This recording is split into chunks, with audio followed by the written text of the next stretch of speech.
Assalamualaikum warahmatullahi wabarakatuh. Salam Guru Penggerak. Perkenalkan, nama saya Fitriani. Saya merupakan calon guru penggerak angkatan 6 dari TK Sata Pondok Kubang, Kabupaten Bengkulu Tengah.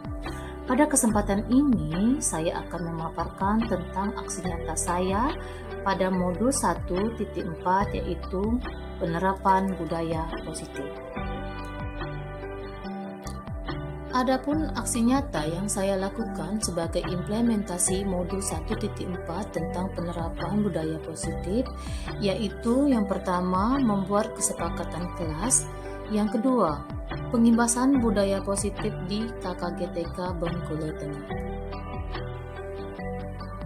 Latar belakang: sekolah adalah institusi pembentukan karakter. Makna pendidikan dari Ki Hajar Dewantara adalah menuntun segala kodrat yang ada pada anak agar mereka sebagai manusia dan sebagai anggota masyarakat dapat mencapai keselamatan dan kebahagiaan. Guru perlu memahami pentingnya menuntun agar anak memiliki motivasi intrinsik. Tujuan: 1. Menumbuhkan budaya positif dengan kesepakatan kelas. 2.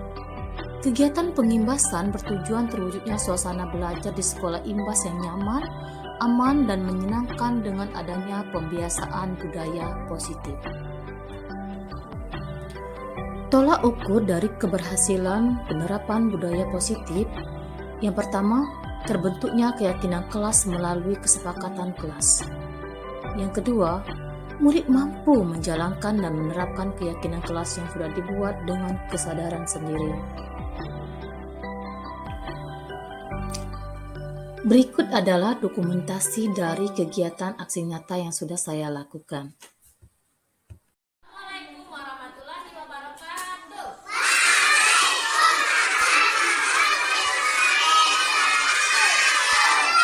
Apa kabarnya hari ini?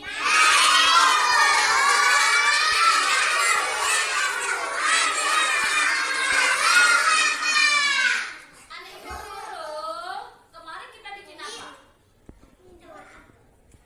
Bikin apa? Kesepakatan. Bikin apa?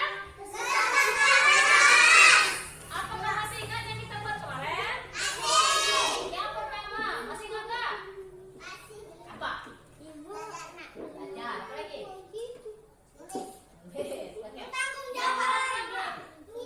Kami guru dan murid saling. Oh, pintar. Kami guru dan murid saling sayangi. Sayangilah guru sama temanmu, ya. Yang kedua, apa Aurel?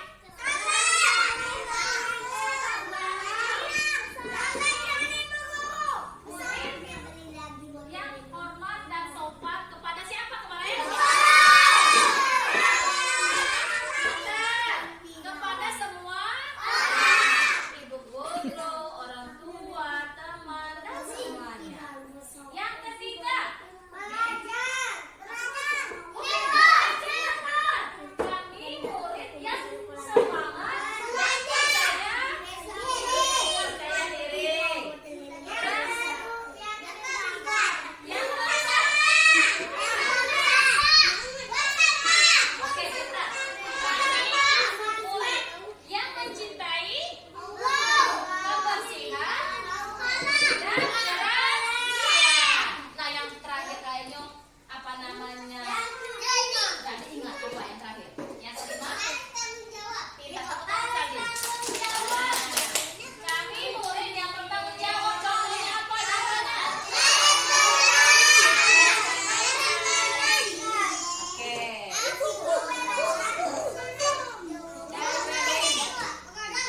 Wabarakatuh. Selamat pagi dan salam sejahtera bagi kita semua. Yang terhormat Ketua KKGTK Kabupaten Bengkulu Tengah atau yang mewakili, yang kami hormati narasumber kita pada hari ini Ibu Fitriani SPD, yang kami hormati ibu-ibu pengurus KKGTK, Kabupaten Bengkulu Tengah serta ibu-ibu anggota KKGTK Bengkulu Tengah yang berbahagia. Puji syukur kita panjatkan kehadiran Tuhan Yang Maha Esa atas berkah dan rahmat-Nya lah kita semua bisa hadir dan berkumpul di tempat ini dalam rangka diseminasi penerapan budaya positif di kelompok kerja guru taman kanak-kanak atau KKGTK Bengkulu Tengah dalam keadaan sehat walafiat. Salawat beriring salam tanpa tentunya selalu kita curahkan kepada Nabi kita Nabi besar Muhammad SAW yang telah membawa kita dari alam jahiliyah menuju alam yang terang benderang seperti yang kita rasakan pada saat ini. Dan semoga dengan perbanyak kita salawat kepada beliau sehingga kita mudah-mudahan kita mendapatkan syafaatnya pada yaumul akhir nanti. Amin. Langsung saja ibu-ibu, acara kita buka acara kita pada hari ini dengan sama-sama melapaskan lapas basmalah. Langsung kita ke acara itu, yaitu penyampaian materi dari Ibu Fitriani. Kepada beliau disilakan. Bismillahirrahmanirrahim. Terima kasih kepada moderator atas pengantarnya. Assalamualaikum warahmatullahi wabarakatuh. Waalaikumsalam warahmatullahi wabarakatuh.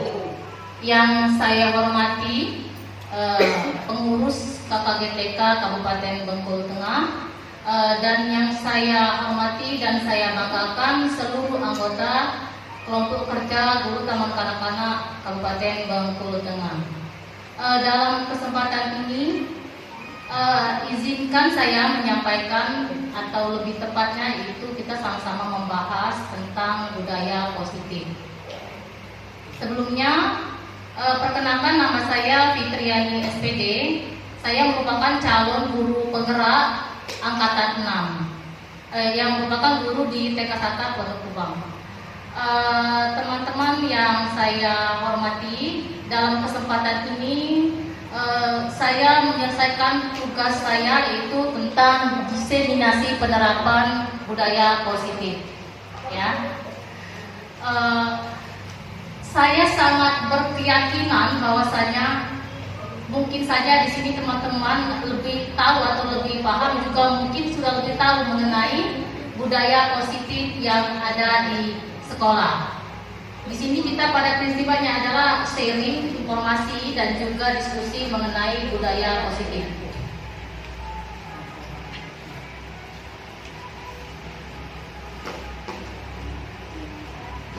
Baik teman-teman, di sini saya punya pertanyaan pematik. Apakah Anda setuju dengan pernyataan di bawah ini? Saya bacakan ya, yaitu hukuman dapat mendisiplinkan anak.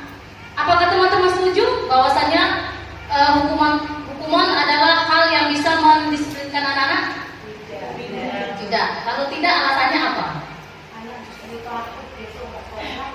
Tuh, anak takut, anak bisa takut dan juga tidak nyaman sehingga besok tidak sekolah lagi.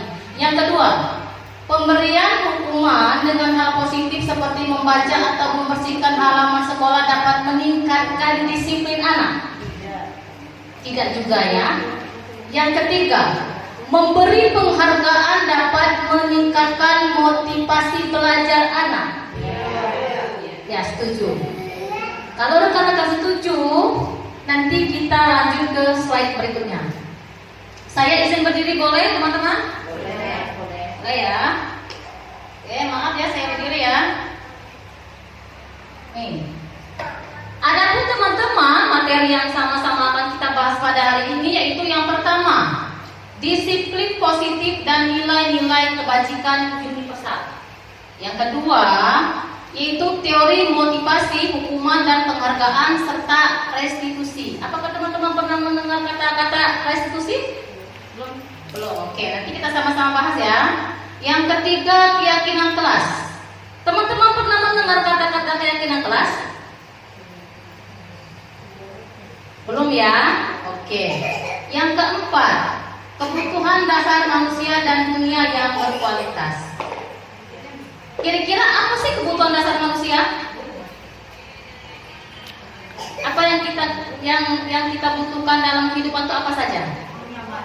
Kenyamanan, apa lagi? Keamanan, betul sekali ya.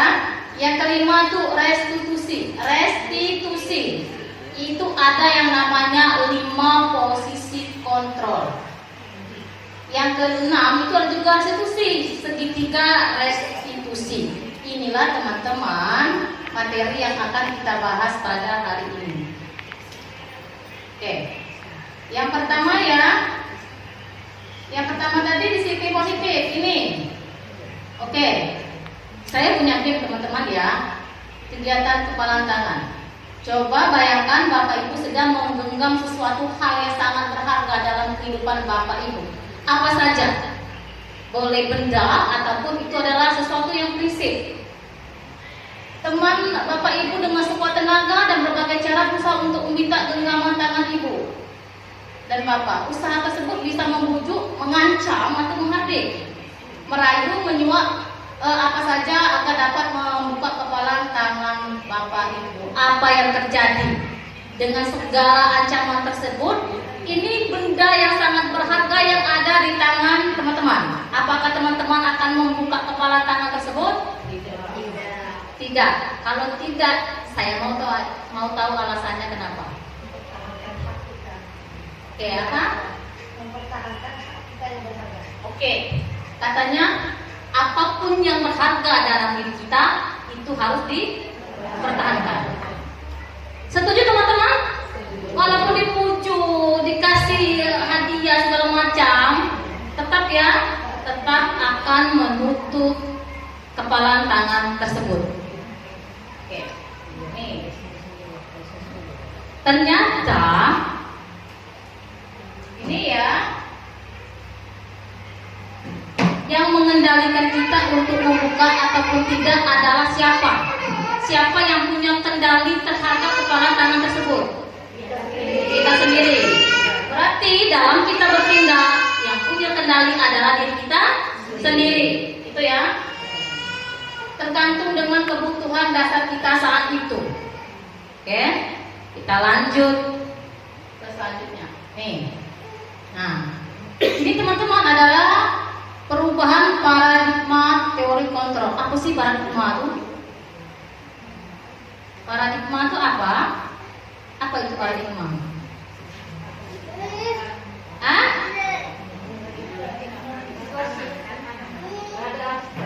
Pemikiran ya, perubahan pemikiran tentang teori kontrol.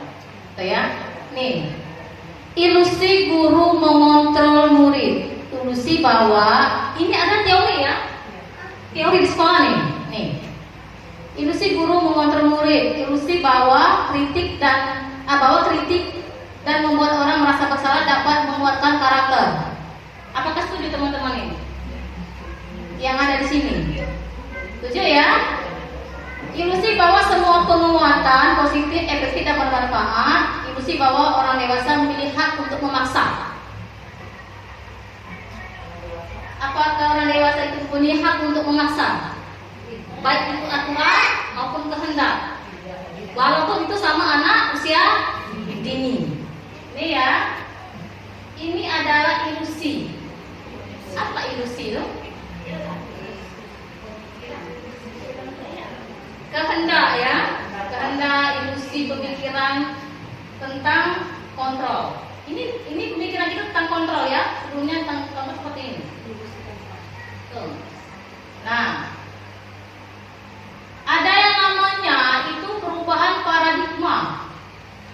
Ada stimulus respon, ada teori kontrol.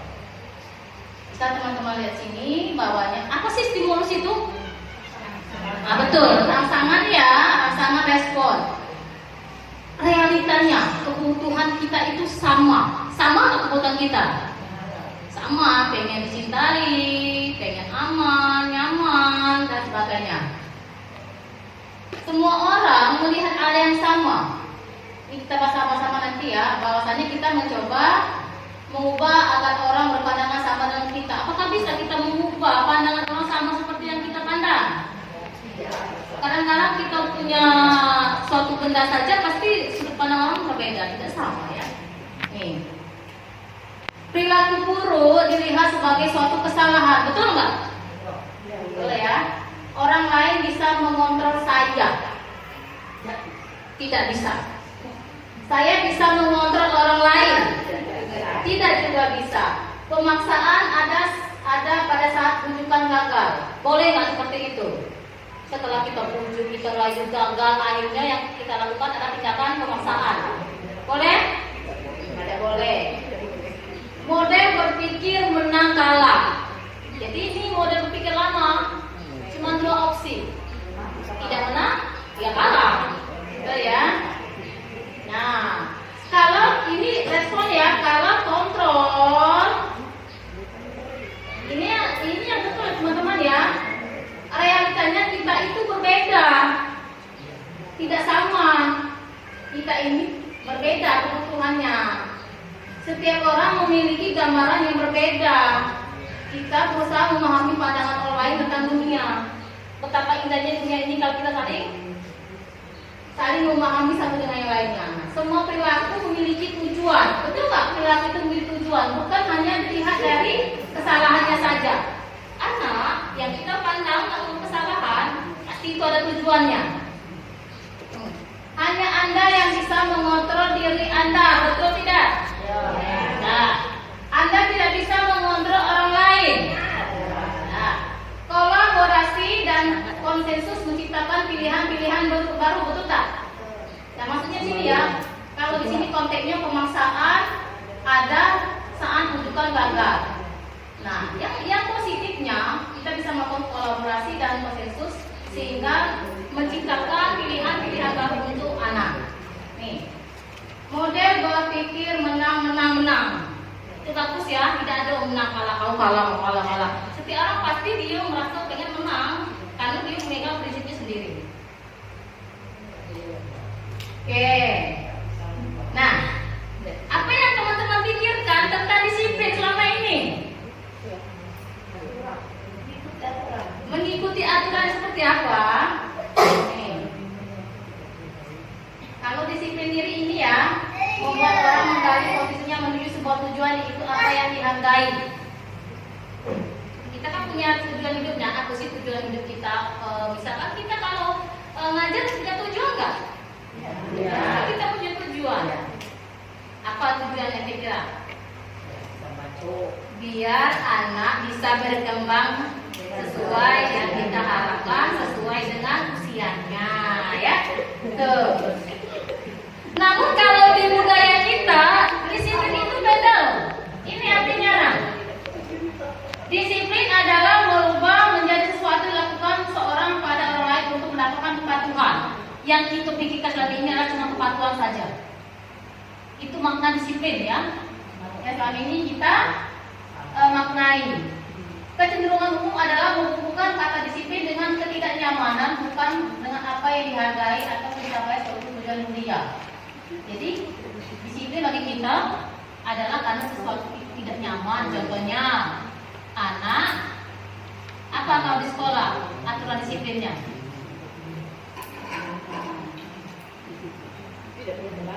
Anak tidak boleh terlambat. Ini jadi itu lebih ke tidak nyaman. Kenapa? Karena kita tidak nyaman lihat anak terlambat. Itu makna selama ini yang kita tanamkan bahwa disiplin seperti itu. Nih, nah teori motivasi perilaku manusia. 1, tuh ya, untuk menghindari ketidaknyamanan hukuman apa yang terjadi agar saya tidak melakukannya, itu adalah motivasi eksternal. Berarti dia perilaku dia itu dipengaruhi bahwasanya kalau dia melakukan kesalahan itu dia akan terlibat dengan apa namanya pelanggaran aturan yang sudah dibuat. Itulah motivasi dia sebenarnya. Aku tidak mau terlambat, nanti saya dihukum. Itu adalah motivasi eksternal untuk orang dalam berperilaku. Tuh ya. Ini juga untuk mendapatkan imbalan dari orang lain. Nih, kalau saya disiplin, kalau dikatakan ya, kalau saya disiplin disiplin, nanti saya mendapatkan penghargaan dari kantor. Itu adalah motivasi perilaku manusia yang berasal dari luar. Jadi dia bersikap dan berperilaku berdasarkan faktor-faktor yang ada di luar lingkungan, di luar diri sendiri. Nah, yang nomor 3, untuk menghargai diri sendiri, saya akan menjadi orang seperti apa bila saya melakukannya. Ini adalah motivasi dari dalam diri sendiri. Ya. Kalau saya menjadi orang yang disiplin, itu sama saja saya menghargai diri sendiri. Penghargaan orang lain itu berasal dari diri sendiri.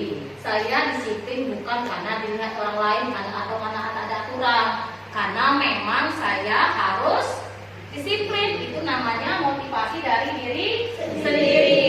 Gitu ya. Menurut teman-teman, motivasi yang paling baik itu motivasi dari luar atau dari dalam? Dalam. Karena kalau dalam itu permanen. Kalau dari luar, ketika tidak ada lagi tadi namanya hadiah, tidak mau lagi disiplin. Nah, ketika tidak ada aturan yang mengikat, tidak mau juga lagi melakukan disiplin. Itu ya. Tuh. Nih, teman-teman bisa lihat nih perbedaan antara hukuman dan konsekuensi. Mari kita cermati, karena nanti kedepannya kita akan membuat yang namanya keyakinan kelas. Oke, nih hukuman. Hukuman adalah sesuatu yang menyakitkan yang harus terjadi. Contohnya kalau di SMA tidak pakai seragam yang tepat, membersihkan WC, itu apakah hukuman? Hukuman.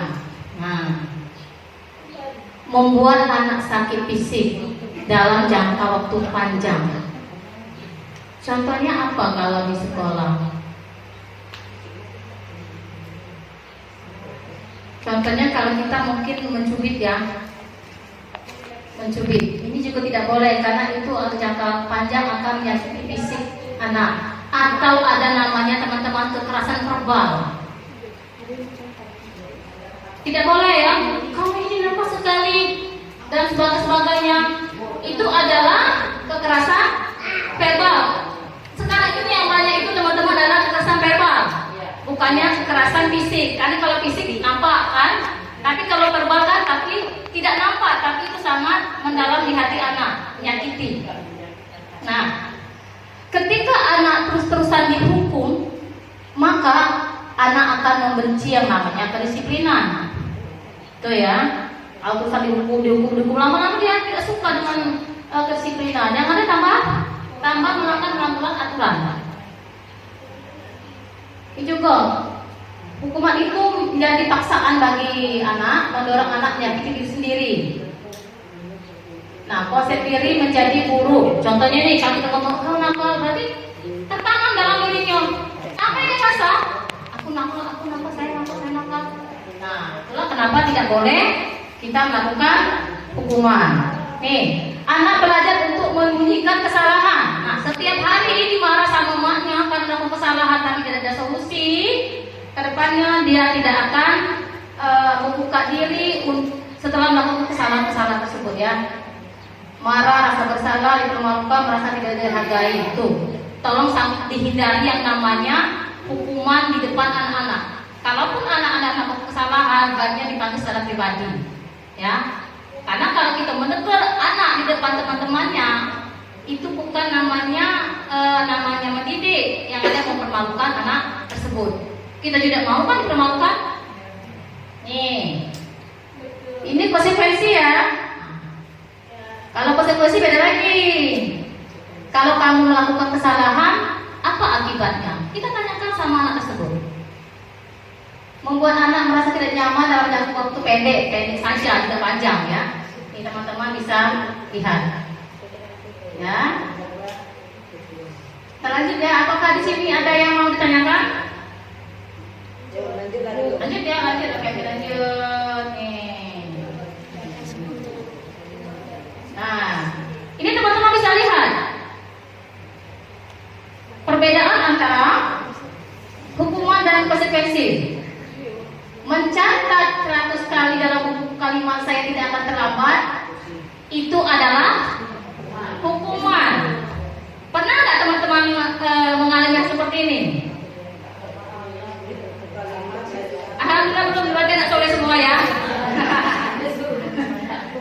Nih, lari mengelilingi lapangan basket 2 kali karena terlambat hadir di sekolah. Itu hukuman. Nah, berarti sudah buka soleh di sini. Nih, murid diminta push up 15 kali ketika tidak menggunakan masker. Itu teman-teman juga hukuman. Menggantikan kertas tugas temannya telah dicoret-coret itu merupakan konsekuensi. Kenapa dibilang konsekuensi? Karena tidak menyakiti anak. Dia harus tanggung jawab apa atas yang sudah dilakukannya. Nih, murid disuruh tidak menggunakan sepatu seharian karena tidak menggunakan sepatu hitam. Kenapa dibilang hukuman? Menyakiti. Karena itu menyakiti, mempermalukan, membuat anak menjadi tidak nyaman. Dia nyaman nggak bisa menengok sama orang teman-temannya? Nah, itu pasti dihukum tuh. Itu pasti membuat anak menjadi tidak nyaman. Nih, lari mengelilingi lapangan basket 2 kali karena terlambat 10 menit.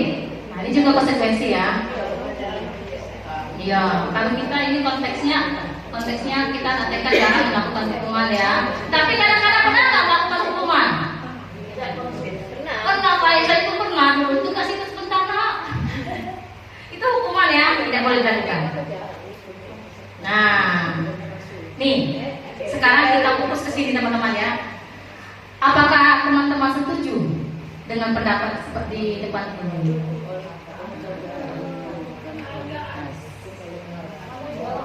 Penghargaan itu bisa menurunkan kualitas.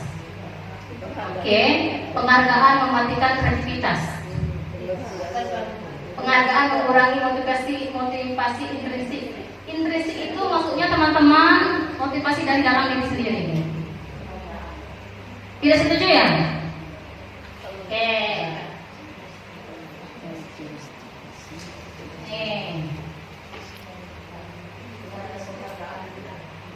Tapi kalau ada teman-teman yang berpendapat lain, ini bisa mengurangi. Kalau misalkan anak setiap waktu, setiap hari diberikan penghargaan, jadi motivasinya dari mana?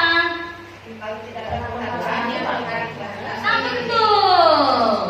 Ternyata itu pernyataan ini penghargaan menurunkan kualitas, betul tidak? Ketika nanti tidak mendapatkan penghargaan, dia akan menurunkan kualitas dirinya. Kenapa? Karena yang dia tuju hanya penghargaan saja. Penghargaan mematikan kreativitas, betul tidak? Betul. Kenapa? Ketika anak tidak diberikan penghargaan lagi, dia kreativitasnya atau kemauannya menjadi rendah. Penghargaan mengurangi motivasi di intrinsik. Betul tak? Betul ya? Jadi ketika anak selalu diberikan penghargaan, penghargaan itu boleh berupa benda atau kata-kata. Jadi kalau dipuji terus sekarang anak kadang-kadang nggak mau lagi ini ya, tidak ada motivasi dari dalam diri sendiri. Oke.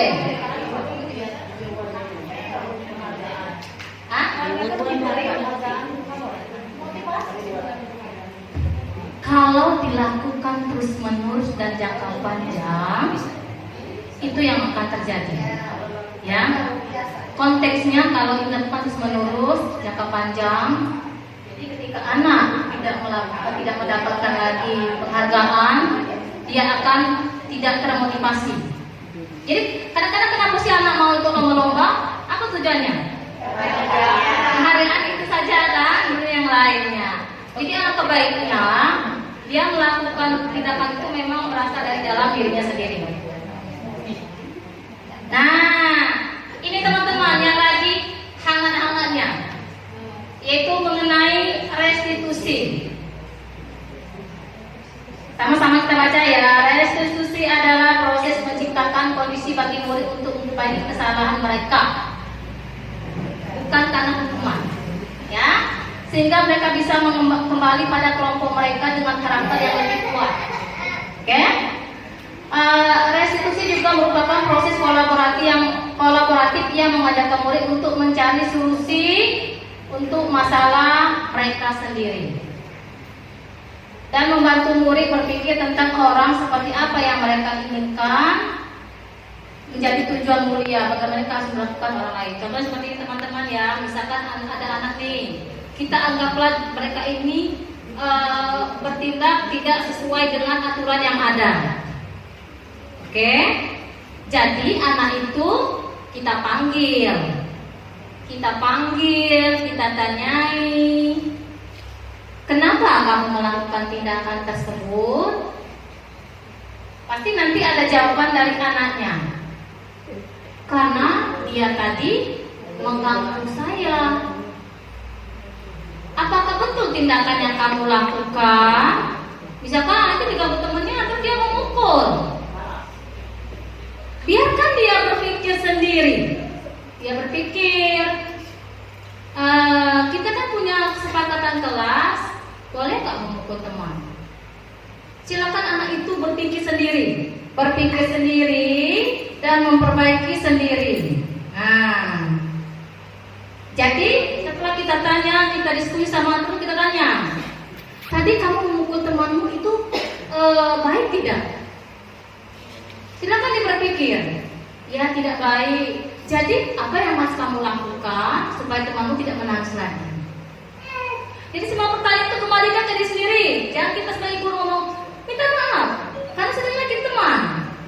Kita ini membimbing anak supaya berpikir sendiri bahwasanya apa yang dilakukannya itu adalah melanggar aturan. Nah, setelah itu anak kita ajarkan untuk mencari solusi sendiri. Nih, mencari solusi sendiri teman-teman ya.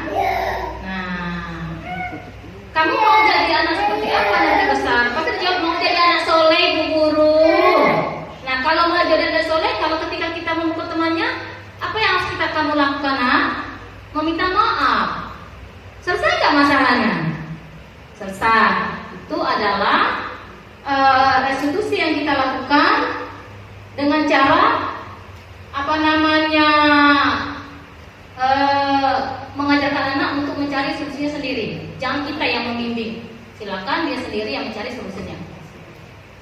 Ini konteks di taman kanak-kanak ya. Nih, restitusi. Ini ciri-cirinya teman-teman ya. Bukan untuk menebus kesalahan, namun belajar dari kesalahannya. Memperbaiki hubungan. Apakah tadi dengan cara minta maaf dia bisa memperbaiki hubungan dengan temannya? Bisa ya. Tawaran bukan paksaan. Jangan memaksa. Apa yang harus kamu lakukan? Kita menawarkan. Apa yang harus kamu lakukan setelah kamu melakukan kesalahan sama temanmu? Nih ya. Restitusi menuntut untuk melihat ke dalam diri. Nih. Restitusi mencari kebutuhan dasar yang mendasari tindakan. Jadi tadi kita cari informasi. Kita tanya di poin 5 ini teman-teman ya. Di poin 5 ini kita tanya. Nih, mencari kebutuhan dasar yang mendasari tindakannya. Nih, kebutuhannya itu apa sih? Kadang-kadang dia melakukan pengumpulan itu apa? Apa? Balas dendam katanya. Kadang-kadang dia itu pengen dihargai sama temennya ya.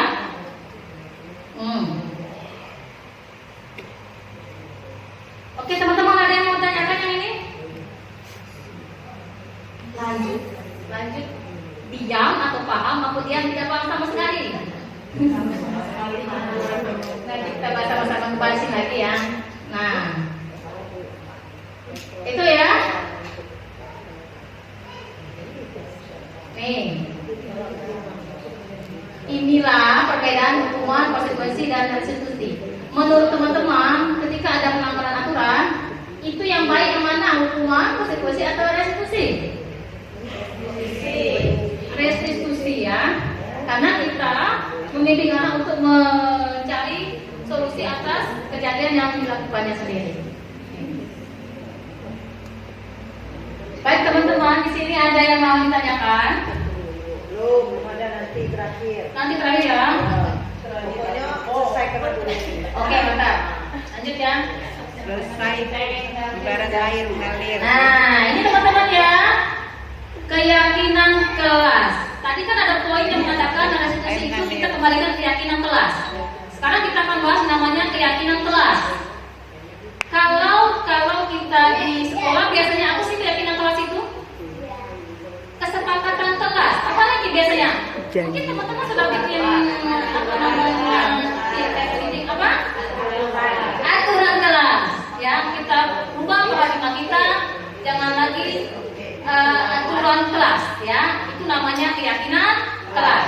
Karena berbeda antara aturan dengan keyakinan. Kalau keyakinan berarti dia meyakini bahwa kalian itu adalah baik. Kalau aturan dia harus mengikuti tanpa dia meyakini. Berarti itu tidak ada motivasi dari dalam dirinya sendiri untuk mengikuti hal tersebut. Ya. Nanti kita sama-sama bikin contohnya apa sih keyakinan kelas itu. Nih. Mengapa kita memiliki peraturan harus menggunakan helm bila mengendarai kendaraan roda 2? Kenapa? Keamanan. Apa lagi? Biar tidak ditangkap polisi. Berarti motivasinya karena aturan. Tapi yang bagus itu karena memang untuk keamanan diri sendiri. Berarti kita seperti nah. Saat pandemi, mengapa kita memiliki aturan 3M, menggunakan masker, cuci tangan, jaga jarak? Kenapa? Ya, bukan karena takut dengan aturan yang ada.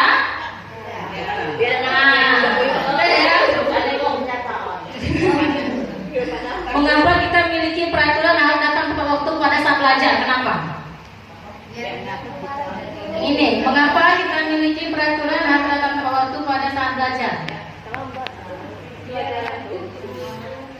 Nah, itu katanya karena takut ditegur ibu guru atau takut melanggar aturan. Yang sebaiknya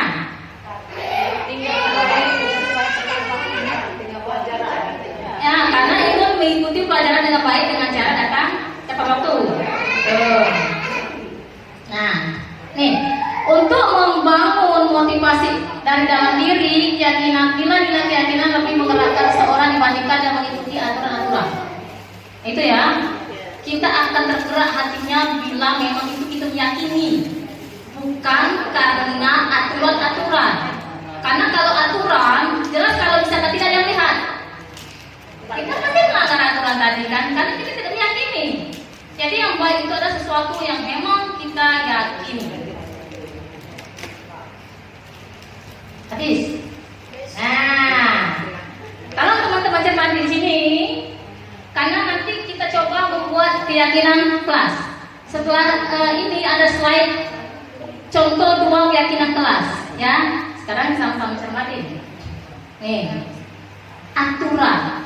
Jadi ketika kamu membuat aturan kelas B1, kita rubah dulu paradigmanya. Jangan lagi aturan, keyakinan kelas. Beda, ya. Nih, nanti teman-teman cermati. Karena setelah ini mari kita sama-sama membuat keyakinan kelasnya masing-masing. Oke? Oke? Kita tempel. Karena itu nanti memang berguna untuk sekolah kita. Ya. Ini. Peraturan selalu mengembalikan buku ke tempatnya. Kemarin saya coba membuat keyakinan kelas. Setelah saya baca-baca lagi, ya Allah, peraturan ini bukan keyakinan kelas, rombak lagi, ya. Dilarang mengganggu orang lain. Nah, kita biasa bikin titik kan, misalnya peraturan kelas, dilarang mengganggu teman. Ternyata itu bukan keyakinan kelas, itu adalah aturan kelas. Ya teman-teman ya. Hadir di sekolah 15 menit sebelum pelajaran dimulai. Itu juga peraturan. Dilarang melakukan kekerasan. Mari saya sudah buat di dinding. Ternyata saya kaji-kaji lagi, saya baca lagi. Beda. Ini adalah peraturan. Ya. Dilarang menggunakan narkoba. Oke, tidak ada di sekolah kita ya. Bergantian atau menunggu giliran. Adakah teman-teman yang membuat di aturan sekolah seperti ini? Ada ya? Cuci tangan berdiri. Nih, gunakan masker, ternyata itu aturan teman-teman ya, jangan berlari di kelas atau koridor. Kadang-kadang susah kita tulis. Cuci tangan ngantri, pakai masker, sayang teman. Tuh ya. Nah, teman-teman sama-sama kita telaah ini, karena nanti selanjutnya ada tampilan mana yang keyakinan kelas, mana yang peraturan kelas. Nih, keyakinan kelas itu akan menimbulkan rasa tanggung jawab dalam diri anak. Nih, keyakinan kelas itu menghormati orang lain, menghormati orang lain dan beriman. Itu keyakinan kelas itu untuk keselamatan, baik keselamatan dirinya sendiri atau keselamatan orang lain. Kesehatan, menghormati orang lain untuk bersabar, kesehatan dalam hal keselamatan, keselamatan dalam hal keamanan. Oke teman-teman, sudah bisa dipahami yang ini?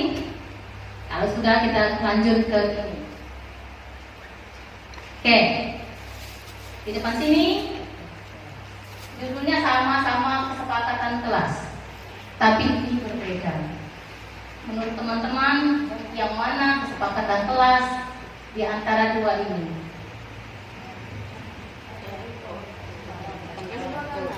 Ya. Yang mana yang kesepakatan kelas? Yang mana sebenarnya ini aturan? Kalau teman-teman belum memahami, kita kembali ke sini boleh. Ini. Yang mana?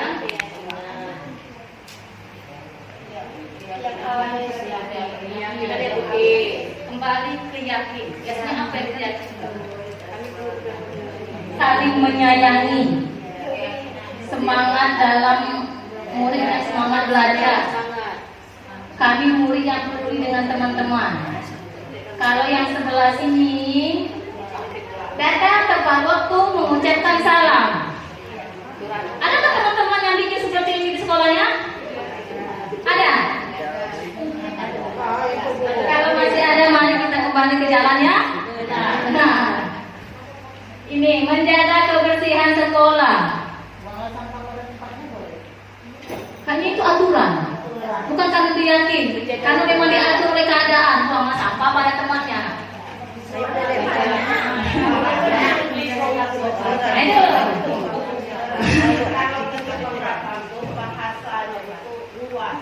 Bahasanya luas dan itu memang bisa menggerakkan hatinya.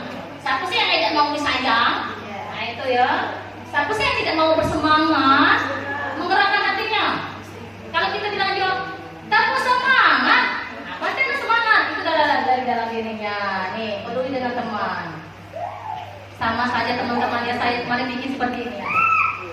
Baca lagi. Ya. Mulai nanti teman-teman setuju nggak nanti di apa namanya di dinding sekolahnya tertulis yang namanya kesepakatan kelas.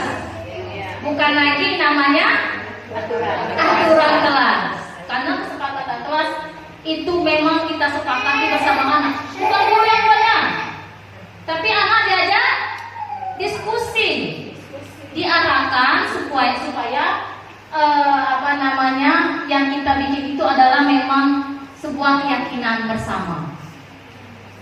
Ada yang mau tanyakan teman-teman? Belum ya? Kalau kecepatan ngomong. Nah, tadi kan kita pernah bahas namanya kebutuhan dasar manusia. Teman-teman setuju nggak ini kebutuhan dasar ini? Belonging aja siapa nih? Hah? Belonging itu apa belonging? Belonging itu artinya dicintai. Apakah teman-teman mencintai nggak? Kenapa namanya ada love ini? Ini tandanya hati, ya. Nih. Jadi setiap manusia itu pasti ingin disayangi, dicintai, ya. Yang kedua power, kekuatan. Apakah teman-teman mau memiliki memenuhi kebutuhan dasar untuk kekuatan. Nah, maksudnya di sini teman-teman ya, anak-anak dalam berkegiatan dia punya kebebasan sendiri untuk melakukan kegiatan. Aku punya andil ke dalam diriku sendiri. Itu namanya kekuatan. Kita yang punya kendali atas diri kita sendiri. Nah, kalau freedom, apa freedom? Kebebasan. Teman-teman mau bebas gak? Anak-anak mau bebas gak? Mau. Jadi ini adalah kebutuhan dasar. Fun, apa nih fun? Senangan. Bahagia. Apa fun ini? Fun itu artinya gembira, kesenangan. Teman-teman butuh gak kesenangan ini? Perlu ya? Anak-anak butuh tidak? Nah, bagaimana guru caranya memenuhi kebutuhan dasar ini? Survival, apa ya survivalnya apa? Belajar bahasa Inggris ini. Bertahan. Nah, itu ya. Jelas teman-teman yang ini adalah kebutuhan dasar manusia, baik manusia dewasa maupun anak-anak. Nah, ini teman-teman ya, 5 posisi kontrol manusia. 5 posisi kontrol manusia. Nih. Coba teman-teman lihat, ini adalah tindakannya. Ini tindakan yang dilakukan. Ini adalah kontrolnya. Kontrolnya. Nah, kalau teman-teman lihat di sini, posisi kontrol mana yang menurut teman-teman yang paling baik? Nih, tindakan guru berbuat.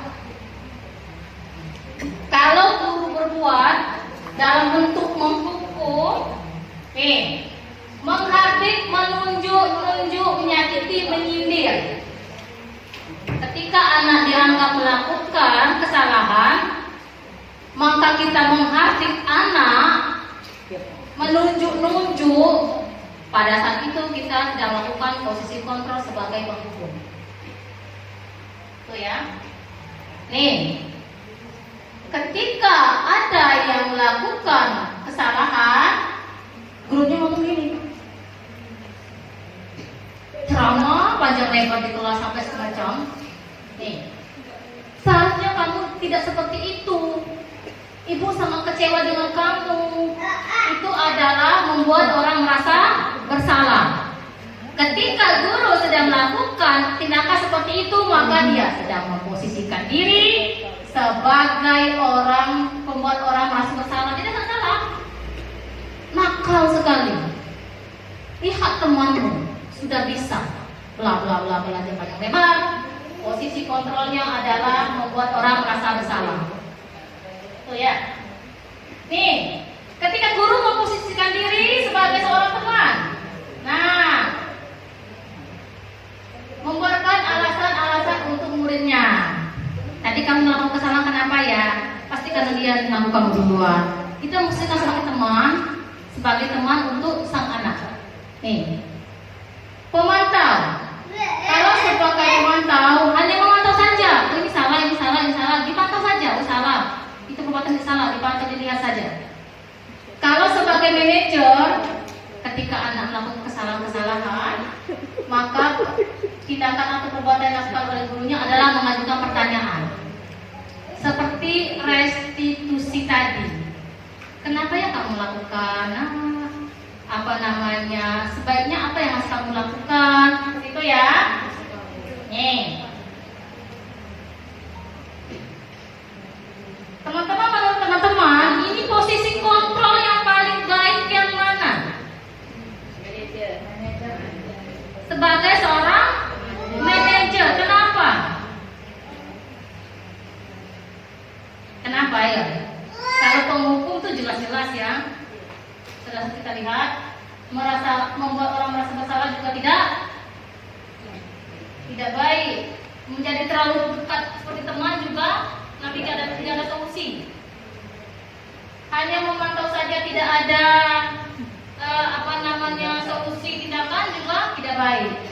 Jadi betul kata teman-teman, posisi kontrol yang paling baik yang dilakukan oleh gurunya adalah memposisikan diri sebagai manajer. Ternyata manajer bukan hanya di perusahaan saja. Di sekolah, guru juga dalam posisi kontrol sebagai manajer. Nih. Oke? Manajer ya. Nah, kalau melihat segitiganya teman-teman ya, nah, segitiga seperti ini. Tuh. Segitiganya ya, validasi kebutuhan. Jadi ketika anak melakukan kesalahan, yang menurut kesalahan itu ya, nih, kita stabilkan identitasnya. Kita lihat dulu, kita amati dulu. Terus validasi kebutuhannya. Anak ini kenapa sih suka mengutang teman? Ternyata ada teman itu tidak mau berteman dengan dia. Berarti dia ada kebutuhan rasa cinta yang tidak terpenuhi. Makanya anak lakukan perbuatan seperti itu. Kita validasi dulu. Terus menanyakan keyakinan kelas tadi. Apa sih keyakinan kelas tadi teman-teman ya? Yang berhubungan dengan sayang kepada teman. Yang mana tadi ya? Mana tadi? Nih. Nah, setelah dia melakukan perbuatan tadi kita tanyakan, apa sih keyakinan kelas kita, Nak? Kami murid dan guru saling menyayangi. Masih ingat kan kemarin kita sama-sama bikinnya? Nah, kita kembali ke situ ya. Ke situ. Nah, nilai-nilai apa yang telah kita sepakati? Nanti teman-teman kalau melakukan restitusi ini bisa adopsi kata-kata seperti ini ya.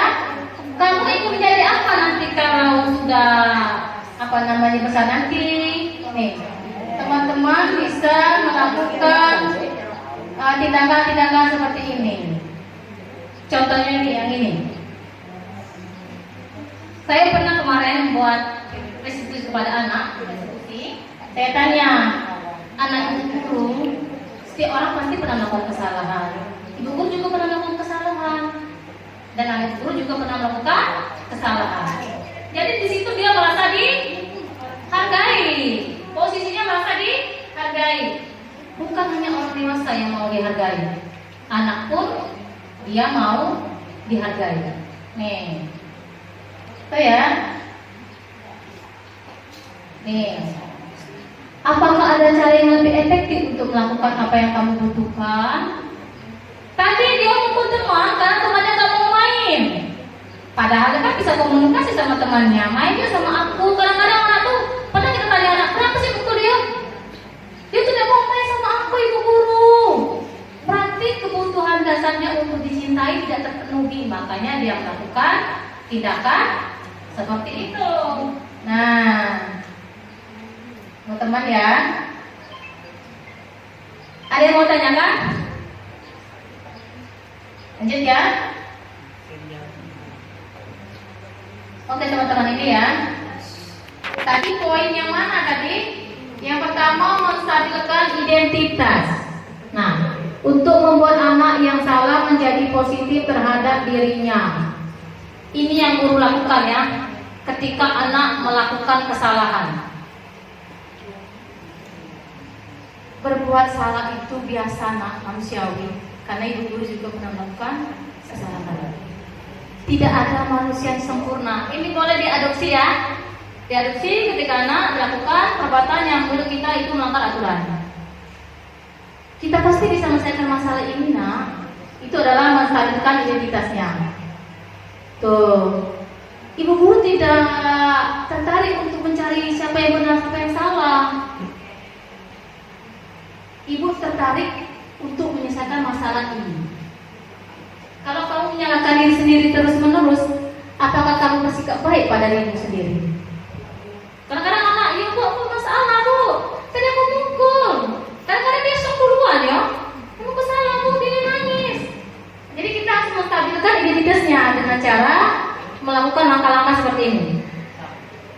Nah, setelah tadi ini langkah-langkah restitusi teman-teman ya, validasi kebutuhan. Kamu bisa bisakah melakukan hal yang buruk tapi kamu tidak melakukannya? Maksudnya tuh setelah tindakan tadi kita ngomong sama si anak bahwasanya bisa saja orang melakukan hal buruk, tapi itu bukan pilihan. Melakukan hal buruk dan baik itu pilihan saat dirinya sendiri. Nah, kamu pasti punya alasan mengapa melakukannya. Apa yang penting bagi kamu? Tuh. Jauh ini teman-teman bisa memahaminya?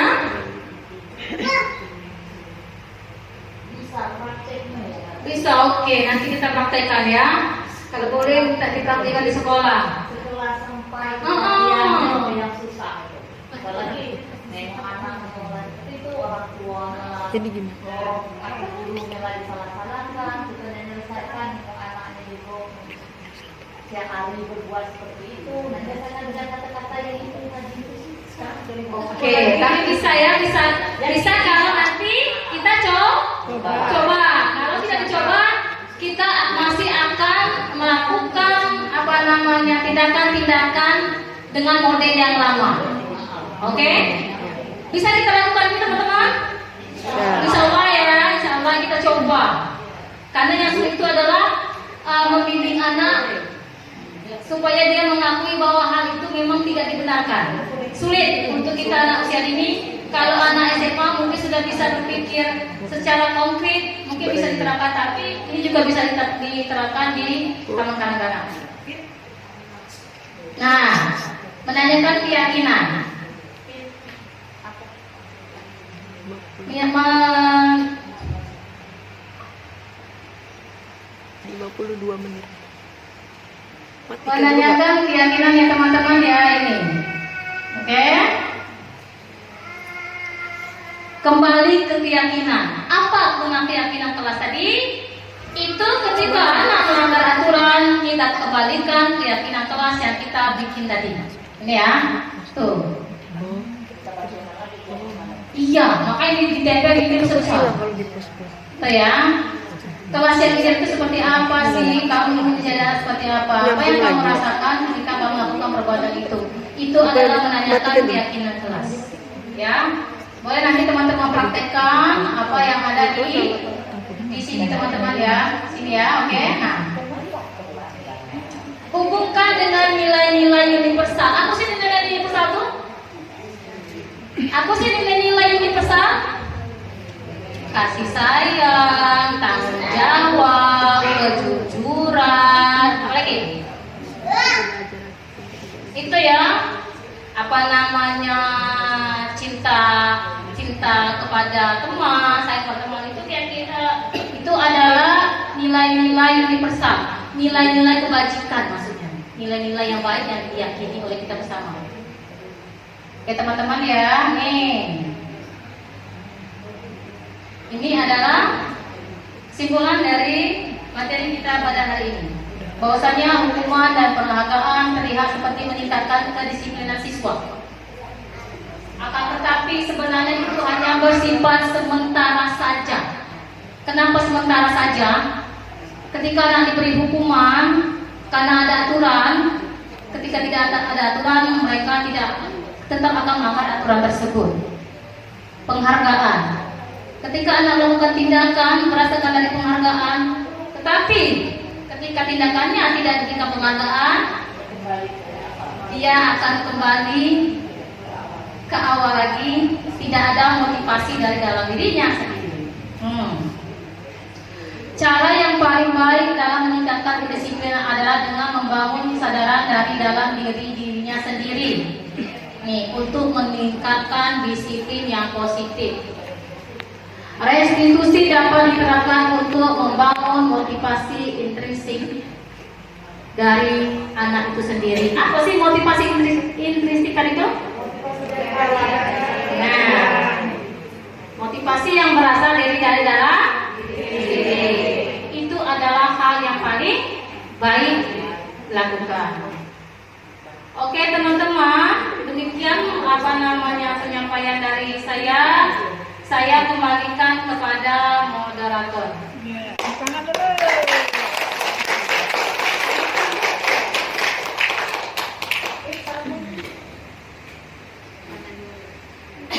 Baik, Ibu-Ibu, itu tadi penjelasan dari narasumber kita, Ibu Fitriani.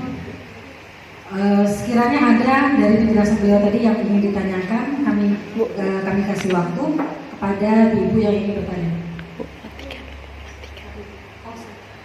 Yang ingin bertanya, kami persilakan yang ingin bertanya seputar yang disampaikan oleh Ibu Fitri tadi. Atau penguatan juga boleh, silakan. Ada? Oh, siapa? Maaf.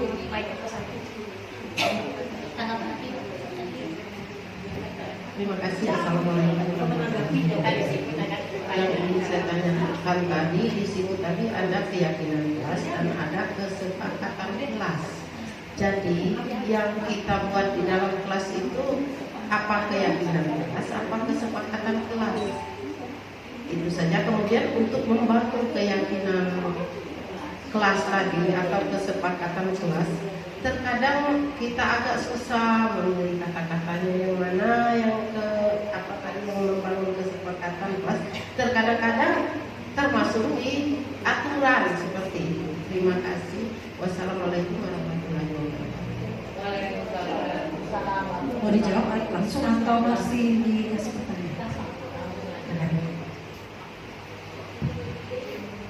Terima kasih Ibu Amsuri atas pertanyaan yang luar biasa. Yang saya bisa tangkap nanti masalah tentang kesepakatan kelas dan juga keyakinan kelas. Dan pertama-tama itu kita membuat sesuatu keyakinan kelas, sesuatu yang kita yakini. Setelah itu memang kita yakini bersama, maka kita akan membuat sesuatu yang namanya kesepakatan kelas, sesuatu yang kita sepakati. Ya. Kalau aturan biasa itu dibuat hanya oleh gurunya saja, tapi kalau kesepakatan berarti ada komunikasi dua arah antara guru dan siswa, itu masing-masing mempunyai kesepakatan. Mengenai keyakinan tadi adalah kata-kata yang tepat adalah sesuatu yang memang berhubungan dengan keyakinan. Contohnya nih, saling menyayangi. Karena kenapa? Setiap anak pasti membutuhkan yang namanya kasih sayang, bersemangat dalam belajar. Juga itu merupakan sesuatu yang mereka yakini. Dan sebagainya teman-teman ya. Jadi sesuatu itu yang memang diyakininya. Ya. Oke, jangan ada kata-kata menjaga kebersihan, menjaga ini, menjaga itu, karena itu dalam bentuk aturan. Yang akan kita buat nanti adalah itu kesepakatan kelas berdasarkan dari keyakinan kita bersama tentang nilai-nilai kebajikan universal atau nilai-nilai kebaikan. Itu teman-teman ya. Yang kesepakatan kelas. Ya, kita nanti akan kita buat adalah tentang kesepakatan kelas.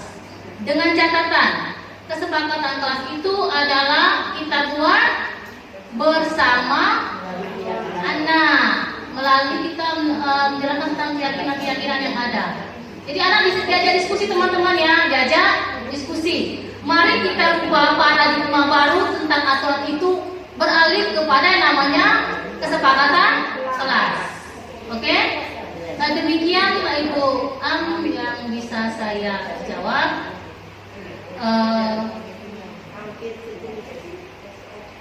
Ya, hampir sejenis SOP, tapi itu memang harus diyakini bersama dulu. Ya, diyakini bersama. Karena kalau misalkan keyakinan itu kita bersama, itu akan menimbulkan motivasi dari dalam anak sendiri untuk mematuhinya. Ya, memang agak sulit karena saya sudah bikin kemarin tuh ujung-ujungnya Ibu guru. Tapi kita akan mencoba ya. Kita sama-sama akan mencoba. Demikian dari saya Ibu Am. Saya rasa teman-teman hanya itu yang bisa saya sampaikan. Terima kasih atas perhatiannya dan juga segala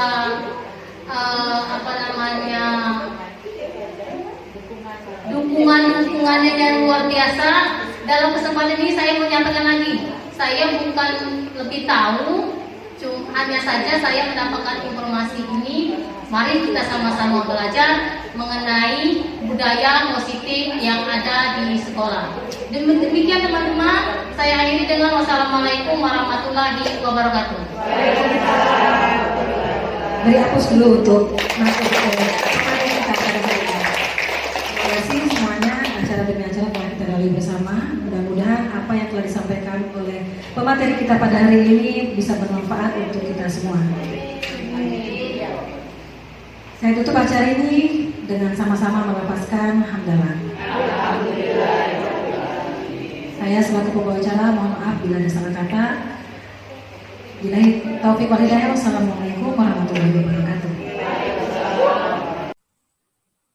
Demikianlah pemaparan saya tentang aksi nyata budaya positif. Guru penggerak, tergerak, bergerak, dan menggerakkan. Terima kasih. Wassalamualaikum warahmatullahi wabarakatuh.